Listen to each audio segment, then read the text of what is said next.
बीड जिल्ह्याचं पालकमंत्रीपद राष्ट्रवादीकडे हे पूर्वी होतं, आताही त्यांनी मागितलेलं आहे त्यांच्या यादीमध्ये, आणि त्यांना जेव्हा ते जाईल त्या ठिकाणी पालकमंत्री कोण नेमाचा अधिकार त्यांच्या पक्षाचा आहे, त्यामुळे त्या पक्षाने निर्णय करायचा आहे. पक्षानंतर शरद पवार आणि भुजबळ जे आहेत ते एकाच मंचावर आले आहेत, त्यामुळे पुन्हा राष्ट्रवादी दोन्ही एकत्र येईल असं सगळ्या चर्चा सुरू झाली.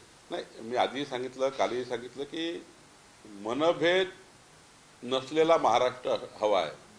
आम्ही जरी वेगवेगळ्या पक्षात काम करतो, काँग्रेसमध्ये काही लोक आहेत आमचे, त्या ठिकाणी आम्ही राष्ट्रवादीमध्ये आहेत, ते जरी आमच्या विरोधी पक्षात आहे, ते आमच्यात मनभेद ठेवू नये. आपल्याला इतर राज्यासारखं वागायचं नाही आहे. मतभेद नक्की आहे, मतभेद आहे, त्यांच्या पक्षाचा विचार वेगळा आहे, आमचे विचार वेगळे आहेत, पण मनभेद एवढे होऊ नये की आपण या महाराष्ट्राची संस्कृती संस्कार बिघडत जाईल. या महाराष्ट्राचे संस्कार संस्कृती कायम राखणे आमची जबाबदारी आहे.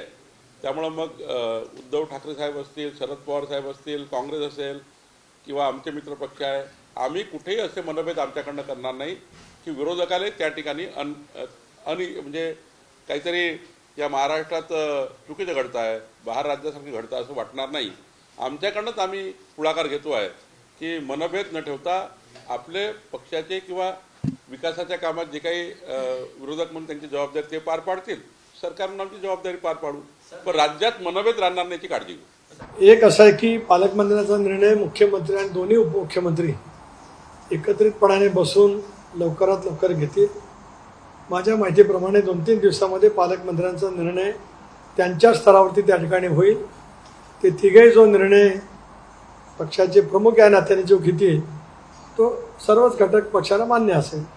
सर, रायगडच्या पालकमंत्रीपदावर शिवसेनेचे आमदार म्हणतात की गेल्या वेळेस जर राष्ट्रवादीकडे पालकमंत्रीपद होतं तर शिवसेनेकडे ते पालकमंत्रीपद राहणार. एक असं आहे की मी बाब स्पष्ट केली की अधिकार मुख्यमंत्री आणि दोन्ही उपमुख्यमंत्र्यांचा आहे. ते जे ठरवतील ते रायगडसह सर्व जिल्ह्यांतील सर्वांनाच मान्य असेल तो निर्णय त्यांच्याकडनं होईल. तुम्ही पहिल्या प्रश्नाला उत्तर नाही दिलं. अजित पवार हे बीडचे पालकमंत्री होते, मुख्यमंत्र्यांचा विषय नाही आहे.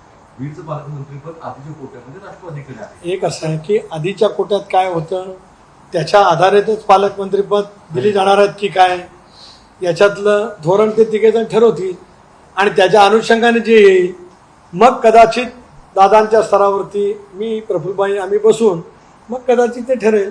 पण जोपर्यंत निश्चिती त्यांच्या तिघांच्या स्तरावरती होत नाही तोपर्यंत पक्षांतर्गत, कारण आमची आज 10 मंत्री आहेत, त्यामुळे किती जिल्ह्याचं पालकमंत्रीपद मिळतील, कोणत्या जिल्ह्याचं मिळतील आणि मग कोणाला त्या ठिकाणी देऊन जबाबदारी ती द्यावी बसून ठरवू. देश विदेशातील प्रत्येक घडामोडींचे लाईव्ह अपडेट मिळवण्यासाठी आता साम टीव्हीच्या सर्व सोशल मीडिया प्लॅटफॉर्मला लाईक, फॉलो आणि सबस्क्राईब करा. तसंच सर्व नोटिफिकेशनसाठी बेल आयकॉन प्रेस करायला विसरू नका.